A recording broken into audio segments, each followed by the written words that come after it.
Hello friends, welcome to crime watch with Harshavardhan. మనం ఇళ్లల్లో ఫ్రిడ్జ్లు దేనికోసం పెట్టుకుంటాం? పాలు, పళ్ళు, కూరగాయలు, నీళ్లు ఇవన్నీ ఫ్రెష్గా ఉండడం కోసం. కానీ కొంతమంది దుర్మార్గులు హత్య చేసి డెడ్ బాడీలు ముక్కలుగా నరికి ఫ్రిడ్జ్లో పెట్టిన ఉదంతాలు గతంలో ఎన్నో జరిగాయి.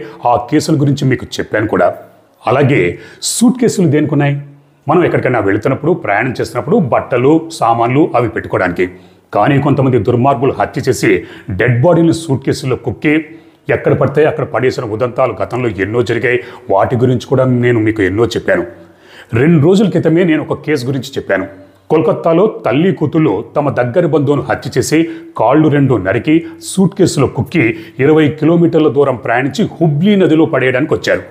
కానీ వాళ్ళ కర్మకాలి పోలీసులకి దొరికిపోయారు. ఆ ఉదంతం మర్చిపోకముందే మరో సూట్ కేసు హత్య బయటకు వచ్చింది. ఈ నిజమైన సంఘటన హర్యానాలోని రోహత్లో జరిగింది. నేను ఇప్పుడు మీకు ఒక వీడియో చూపిస్తాను. ఆ వీడియో చూడండి. ఈ వీడియోలో ఒక వ్యక్తి బ్లాక్ కలర్లో ఉన్న సూట్ కేస్ పట్టుకొని రోడ్డు మీద నడుచుకుంటూ వెళ్తున్నాడు. చాలా తాపీగా సూట్ కేసుని పక్కని రోడ్డు మీద నడుచుకుంటూ వెళ్తున్నాడు. ఎవరైనా చూస్తే బహుశా రైల్వే స్టేషన్కో, బస్ స్టాండ్కో, ఎయిర్పోర్ట్కో లేదా ఇంటికో వెళ్తున్నాడు. ఆ సూట్ కేసులో బట్టలు లేదా ఏదైనా సామాన్లు ఉంటాయని అనుకుంటారు. కానీ ఒక డెడ్ బాడీ ఉందని ఎవరైనా ఊహిస్తారా, అనుకుంటారా? నిజానికి ఆ సూట్ కేసులో ఒక డెడ్ బాడీ ఉంది. డెడ్ బాడీ ఉన్న సూట్ కేసుతో ఆ వ్యక్తి రోడ్డు మీద తాపీగా నడుచుకుంటూ వెళ్తున్నాడు. మరి ఆ సూట్ కేసులో ఎవరి డెడ్ బాడీ ఉంది? ఎందుకు హత్య చేశాడు? ఆ హత్యకి, ఈ వ్యక్తికి, ఆ సూట్ కేసుకి ఏంటి సంబంధం అన్నది ఇప్పుడు తెలుసుకుందాం. ఈ నిజమైన సంఘటన హర్యానాలోని రోహత్లో జరిగింది. రోహత్లో ఒక బస్ స్టాండ్.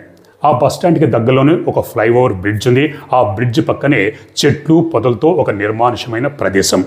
ఈ నెల 1వ తారీఖు ఒక వ్యక్తి ఉదయం నడుచుకుంటూ వెళ్తున్నాడు.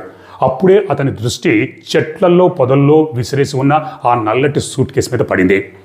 జనరల్గా ఎవరికైనా సరే అనుమానం వస్తుంది. బాగుంది, కొత్తగా ఉంది సూట్ కేసు. ఆ సూట్ కేసులో బంగారం ఉందా, డబ్బు ఉందా, బాంబు ఉందా, లేకపోతే ఏమైనా డెడ్ బాడీ ఉందా? ఆ వ్యక్తికి కూడా అనుమానం వచ్చింది. ఇమీడియట్గా పోలీసులు సమాచారం అందించాడు. పోలీసులు సంఘటనా స్థలానికి వచ్చారు. పోలీసులతో పాటు క్లూస్ టీం, ఫోరెన్సిక్ టీం కూడా ఉంది. పోలీసులు ఆ సూట్ కేస్ విప్పి చూస్తే పైన ఒక దుప్పటి కనిపించింది. పోలీసులు ఆ దుప్పటిని నేల మీద పరిచారు. ఆ దుప్పటి పైన సూట్ కేసుని పెట్టి మూత విప్పి చూస్తే అందులో ఒక యువతి డెడ్ బాడీ ఉంది. పోలీసులు ఆ చుట్టుపక్కల గాలించారు. ఆ యువతికి సంబంధించిన ఐడి కార్డు లేకపోతే మొబైల్ ఏమన్నా దొరుకుతుందేమోనని. కానీ పోలీసులకి ఎటువంటి సాక్ష్యాలు, ఎటువంటి ఆధారాలు దొరకలేదు. పోలీసులు ఆ యువతి డెడ్ బాడీ ఫోటోలు అవి తీసిన తర్వాత పోస్ట్మార్టం నిమిత్తం ప్రభుత్వ ఆసుపత్రికి పంపించారు. ఈ విషయం మీడియా, సోషల్ మీడియా ద్వారా ఒక్కసారిగా గుప్పుమంది. ఆ యువతి ఫోటోలు కొంతమంది చూసి గుర్తుపట్టారు. అలాగే రోహత్లో ఉన్న కాంగ్రెస్ లీడర్ ఒకడు గుర్తుపెట్టాడు. అరే, ఈ యువతి మన హిమాని, మన కాంగ్రెస్ పార్టీ కార్యకర్త అని చెప్పాడు. దాంతో ఆ యువతి పేరు హిమాని అని, హిమాని స్థానికంగా జరిగే కాంగ్రెస్ పార్టీ సమావేశాల్లో చురుగ్గా పాల్గొనే సంగతి పోలీసులు కూడా తెలిసిపోయింది. దాంతో పోలీసులు హిమాని ఫోన్ నంబర్ అది తెలుసుకోగలిగారు. అలాగే హిమాని తల్లిదండ్రులు ఎక్కడ ఉంటున్నారని ఆరా తీస్తే హిమాని తల్లి కొడుకుతో కలిసి ఢిల్లీలో ఉంటుందన్న సంగతి తెలుసుకున్న పోలీసులు హిమాని తల్లికి ఇన్ఫర్మేషన్ ఇచ్చారు. ఆ తర్వాత హిమాని ఫోన్ నంబర్ అది తీసుకున్నారు. హిమాని ఎక్కడ ఉంటుంది ఏంటనేది ఆరా తీస్తే ఆ రోహత్లోనే ఒక రూమ్లో ఉంటుందన్న సంగతి తెలుసుకున్న పోలీసులు హిమాని ఉంటున్న రూమ్కి వెళ్ళారు. తలుపుకి తాళం వేస్తుంది. తాళం బద్దలు కొట్టి లోపలికి ప్రవేశించారు. లోపల ఎవ్వరూ లేరు. పోలీసులు హిమాని ఫోన్ నంబరు, కాల్ డేటా మొత్తం పరిశీలించారు. పరిశీలిస్తే హిమాని లొకేషను గత నెల అంటే ఫిబ్రవరి 27, 28 తారీఖుల్లో హిమాని రూమ్ దగ్గర, అలాగే సూట్ కేసు ఎక్కడ దొరికిందో అక్కడ చూపించింది. అలాగే పోలీసులు హిమాని ఎవరికి లాస్ట్ కాల్ చేసిందని ఆరా తీస్తే ఒక నంబర్కి చేసింది. ఆ నంబర్ది ఎవరిదని ఆరా తీస్తే అది సచిన్ అన్న వ్యక్తికి కాల్ చేసిందన్న సంగతి పోలీసులకు తెలిసింది. సచిన్ లొకేషన్ ఎక్కడుందని ఆరా తీస్తే 27, 28 తారీఖుల్లో హిమాని గది దగ్గర, అలాగే ఆ ఫ్లైఓవర్ బ్రిడ్జ్ దగ్గర ఉన్న చెట్లల్లో, పొదల్లో చూపించింది. సరే, ప్రస్తుతం ఎక్కడ ఉందని ఆరా తీస్తే సచిన్ లొకేషన్ ఢిల్లీలో ఉంది అన్న సంగతి పోలీసులు తెలిసింది. అలాగే పోలీసులు హిమాని రూమ్ దగ్గర ఉన్న సీసీ కెమెరాలన్నీ పరిశీలించారు. పరిశీలిస్తే ఒక సీసీ కెమెరాలో ఒక వ్యక్తి బ్లాక్ కలర్ సూట్ కేసుని తీసుకుని రోడ్డు మీద నడుచుకుంటూ వెళ్తుండడం కనిపించింది. ఆ బ్లాక్ కలర్ సూట్ కేసే పోలీసులకి చెట్లలో పొదల్లో దొరికింది. అవి రెండు, ఆ సూట్ కేసులు రెండు ఒకటేనని తెలుసుకున్న పోలీసులు, అంటే ఈ హత్య, హిమానీని హత్య చేసింది సచిన్నే అని పోలీసులు నిర్ధారించుకున్నారు. సచిన్ ఢిల్లీలో ఉంటున్నాడన్న సంగతి తెలుసుకున్న పోలీసులు ఒక బృందం ఢిల్లీ వెళ్ళి సచిన్ని అదుపులోకి తీసుకుని రోహత్కి తీసుకొచ్చారు. పోలీసులు సచిన్ని తమదైన శైలిలో ప్రశ్నించేసరికి సచిన్ జరిగిన నిజాన్ని బయటపెట్టాడు. అదేంటంటే, హిమానీ రోహత్లోనే పుట్టి పెరిగింది. హిమానికి తల్లి, తండ్రి, ఒక అన్న, తమ్ముడు ఉన్నారు. అన్న 12 సంవత్సరాల క్రితం హత్యకు గురయ్యాడు. 5 సంవత్సరాల క్రితం తండ్రి ఆత్మహత్య చేసుకున్నాడు. దాంతో హిమానీ తల్లి తన రెండవ కొడుకుని తీసుకుని ఢిల్లీ వెళ్ళిపోయి ఢిల్లీలో ఉండేది. కానీ ఇక్కడ హిమానీ లా చదువుతుంది. దాంతో రోహత్లోనే ఉండిపోయింది. హిమానీ లా చదువుతుండడం వల్ల ఒక రూమ్ని తీసుకుని అందులో ఉండేది. హిమానీకి లాయర్ కావాలన్నది కోరిక, లక్ష్యం. కానీ కొన్ని సంవత్సరాల క్రితం హిమానీకి పాలిటిక్స్ అంటే ఇంట్రెస్ట్ కలిగింది. దాంతో కాంగ్రెస్ పార్టీలో జాయిన్ అయింది. స్థానికంగా జరిగే కాంగ్రెస్ పార్టీ సమావేశాలకి అన్నిట్లో చురుగ్గా పాల్గొనేది.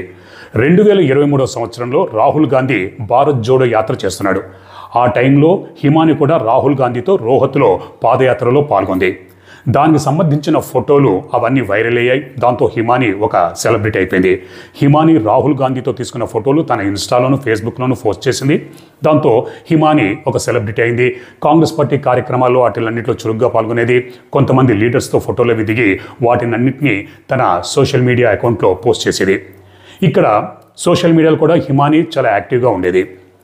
ఈ క్రమంలో హిమానీకి ఫేస్బుక్ ద్వారా సచిన్ అన్న ఒక వ్యక్తితో పరిచయం ఏర్పడింది. ఆ పరిచయం కాస్త ప్రేమగా మారింది. సచిన్ హిమానీ ఉంటున్న రూమ్కి వచ్చేవాడు. ఇద్దరు కలిసి టైం స్పెండ్ చేసేవారు. సచిన్కి ఆల్రెడీ పెళ్ళైంది, 2 పిల్లలు ఉన్నారు. ఉన్నా సరే వీళ్ళిద్దరూ తమ స్నేహాన్ని కొనసాగిస్తూ ఉండేవారు. ఈ క్రమంలో గత నెల, అంటే ఫిబ్రవరి 28వ తారీఖు సచిన్ హిమానీ రూమ్కి వచ్చాడు. ఆ రోజు సాయంత్రం ఇద్దరు గొడవపడ్డారు. ఆ గొడవలో సచిన్ హిమానీ కాళ్ళు చేతుల్ని చున్నీతో కట్టేసి కేబుల్ వైర్, మొబైల్ వైర్తో హిమానీ గొంతు చుట్టూ బిగించి ఉరిలాగా చేసి ఊపిరాడకుండా చేసి హత్య చేశాడు. హత్య చేసిన తర్వాత డెడ్ బాడీని ఏం చేయాలి? సచిన్కి ఏం అర్థం కాలేదు. ఆ తర్వాత మళ్ళీ తన మొబైల్ షాప్కి వెళ్ళాడు. కాసేపు టైం అక్కడ స్పెండ్ చేసి షాప్ కట్టేసి తిరిగి హిమానీ రూమ్కి వచ్చాడు. ఏం చేయాలని ఆలోచిస్తున్న టైంలో రూములో పెద్ద సూట్ కేస్ కనిపించింది. ఆ సూట్ కేస్ హిమానీదే. దాంతో సచిన్ హిమానీ డెడ్ బాడీని సూట్ కేసులో కుక్కాడు, పైన దుప్పటి కప్పాడు. తర్వాత ఆ సూట్ కేసుని తీసుకుని బయటకు వచ్చాడు. ఒక ఆటో మాట్లాడుకుని బస్ స్టాండ్కి వచ్చాడు. ఆటో అతను కూడా ఎటువంటి అనుమానం కలగలేదు, ఎందుకంటే చాలామంది సూట్ కేసులు అవి తీసుకుని ప్రయాణిస్తూ ఉంటారు. బస్ స్టాండ్కి వచ్చిన తర్వాత రాత్రి 10:30 అయింది.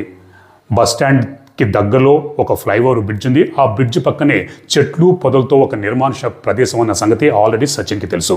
దాంతో డెడ్ బాడీ ఉన్న సూట్ కేసుని రోడ్డు మీద నడిపించుకుంటూ ఆ చెట్లు పొదల దగ్గరికి వెళ్ళాడు.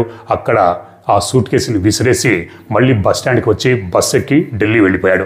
మరుసటి రోజు ఒక వ్యక్తి ఆ సూట్ కేసుని చూడడం, పోలీసులకు సమాచారం అందించడం, ఈ ఉదంతం బయటపడడం జరిగిపోయింది. కాకపోతే ఇప్పుడు మోటివ్ ఏంటి? సచిన్ హిమానీని ఎందుకు హత్య చేశాడు? దీనికి సంబంధించి సోషల్ మీడియాలో కొన్ని వార్తలు వస్తున్నాయి. అదేంటంటే, హిమానీ సచిన్ని బ్లాక్మెయిల్ చేసేది, డబ్బుల కోసం బ్లాక్మెయిల్ చేసి అతని దగ్గర డబ్బులు తీసుకుంది. ఆ విషయమే ఇద్దరి మధ్య గొడవలు తలెత్తాయి. ఆ గొడవలో సచిన్ హిమానీని హత్య చేశాడన్నది ఒక వర్షన్ కిందకు వచ్చింది. కానీ పోలీసులు ఇప్పటిదాకా అధికారికంగా, అఫీషియల్గా ఎందుకు హత్య చేశాడు, మోటివ్ ఏంటి అనేది ఇంకా వివరాలు వెల్లడించలేదు. ప్రస్తుతం పోలీసులు సచిన్ని విచారిస్తున్నారు. ఇక్కడ డబ్బులు, ఫైనాన్షియల్ బెదిరించడం అన్నదైతే నాకు తెలిసి జరుగుండేది. ఎందుకంటే సచిన్ ఒక మొబైల్ షాపు నడుపుకుంటూ ఉన్నాడు. మొబైల్ షాపు నడుపుకుంటున్న వాడి దగ్గర ఏం డబ్బులు డిమాండ్ చేస్తుంది? కాకపోతే ఇక్కడ వివాహేతర సంబంధమే ఉంటుందనేది నా అనుమానం. ఎందుకంటే సచిన్కి ఆల్రెడీ పెళ్ళైంది, 2 పిల్లలు ఉన్నారు. పెళ్ళయి 2 పిల్లలున్నా ఒక పెళ్లి కాని అమ్మాయితో సంబంధం పెట్టుకున్నాడు. మరి హిమానీకి వీడికి పెళ్ళయిందా అన్న సంగతి తెలుసో తెలీదో? ఒకవేళ తెలిస్తే దూరంగా ఉండిపోవాలి. పెళ్ళైందని తెలిసినా కూడా అతన్ని పెళ్లి చేసుకోమని వేధించిందా, లేకపోతే వెంటపడిందా? అది తట్టుకోలేక, ఇష్టం లేక సచిన్ హిమానీని హత్య చేశాడా అన్న వివరాలు బయటికి రావాల్సి ఉంటుంది. మొత్తానికి నా అనుమానం ఏంటంటే, ఇది ఖచ్చితంగా వివాహితర సంబంధమైనటువంటి, డబ్బుల కోసం బెదిరించిందన్న వస్తున్న వార్తల్లో నిజం లేదు అన్నది నా అనుమానం. ఎందుకంటే ఒక మొబైల్ షాపు నడిపించుకునే వాడి దగ్గర అంత పెద్ద మొత్తంలో డబ్బే ఉంటుంది, ఏమని బ్లాక్మెయిల్ చేసి వసూలు చేస్తుంది, కాబట్టి అది నిజమే ఉండదు, వివాహేతర సంబంధమైనది. నేను గతంలో ఎన్నోసార్లు ఎన్నో కేసులు చెప్పాను, వివాహేతర సంబంధాల్లో ఎక్కువ శాతం హత్యలు లేదా ఆత్మహత్యలు వైపు దారితీస్తాయని. బహుశా ఇది కూడా అటువంటిదై ఉండొచ్చు. ఇక్కడ ఇంకా మరొక దురదృష్టకరమైన విషయం ఏంటంటే, హిమాని తల్లి పరిస్థితి తలుచుకుంటే నిజంగా చాలా బాధగా ఉంది. 12 సంవత్సరాల క్రితం పెద్ద కొడుకు హత్యకు గురయ్యాడు, కొన్ని సంవత్సరాల క్రితం భర్త ఆత్మహత్య చేసుకున్నాడు, ఇప్పుడు కూతురు హత్యకు గురైంది. ఒక్కగానొక్క కొడుకు, చిన్న కొడుకు ఉన్నాడు. మరి తల్లి తన కుటుంబంలో ముగ్గురిని కోల్పోయి ఆమె పరిస్థితి ఎంత దయనీయంగా ఉంటుందో మనం ఊహించుకోవచ్చు. ఇక్కడ ఈ సచిన్ అన్నవాడు కూడా పెళ్ళైంది, 2 పిల్లలు ఉన్నాడు, ఇప్పుడు హత్య కేసులో ఇరుక్కున్నాడు, జీవితాంతం జైల్లో ఉండే పరిస్థితి తెచ్చుకున్నాడు. మరి భార్య, 2 పిల్లల పరిస్థితి అగమ్య గోచరం. అలా 2 ఫ్యామిలీలు, 2 కుటుంబాలు ఒక వివాహేతర సంబంధం వల్ల కావచ్చు లేదా మరే విషయమన్నా కావచ్చు నాశనం అయిపోయాయి. ఏది ఏమైనా సచిన్ మాత్రం హిమానిని హత్య చేయకుండా ఉండాల్సిందే. కానీ క్రైమ్ ప్రపంచంలో ఇవన్నీ జరిగిపోతూ ఉంటాయి. మరి అసలైన మోటివ్ ఏంటి అన్న సంగతి తెలిసిన తర్వాత మీకు తప్పకుండా తెలియజేస్తాను. నేను మరో నిజమైన క్రైమ్ స్టోరీతో మళ్ళీ రేపు మీ ముందుంటాను. అప్పటిదాకా మీరు, మీ కుటుంబ సభ్యులు క్షేమంగా, సురక్షితంగా, అప్రమత్తంగా ఉండాలని కోరుకుంటూ మీ హర్షవర్ధన్.